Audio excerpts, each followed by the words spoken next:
Good morning everyone.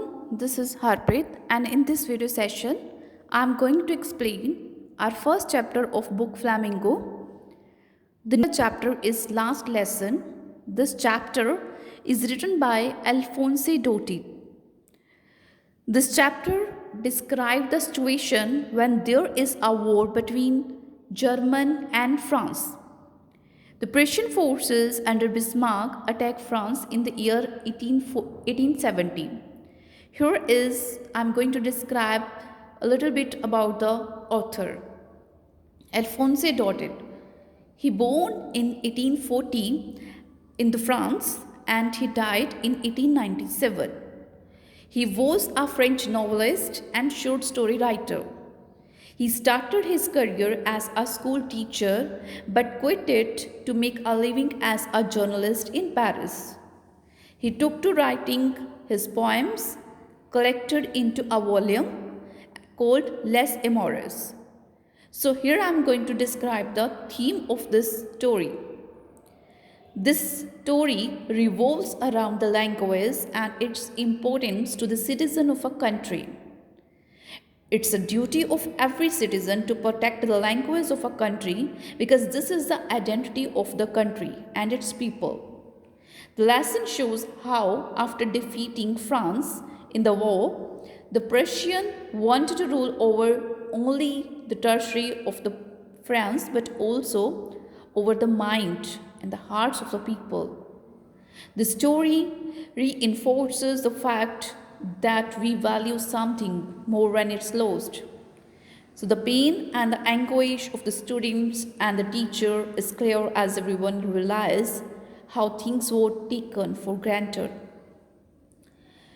This lesson shows the importance of the mother tongue for everyone and need to realize the fact that it's our language that. So here are the main points of the lesson. In this story, the story starts from a school teacher who taught in the French in the district of had been captured by Prussian German army. All teachings of the French language was disallowed in the schools of this district. French teachers were asked to leave their schools. This story describes the last lesson of one of such teacher. And this story is narrated by a little student whose name is Franz. That day he was late from the school and that's why he was afraid that teacher would scold him. He was also afraid because the teacher was to ask questions on participles and he did not know a word about them. He thought of running away and spending the day out of the door. He saw the soldiers drilling in the open field. Watching them seems to him to be far more tempting than the rules of the participles. However, he hurried off to the school. On his way, little Franz passed by the town hall. He saw a crowd of people in front. Franz reached his school. It was all very quiet. It was as quiet as Sunday morning.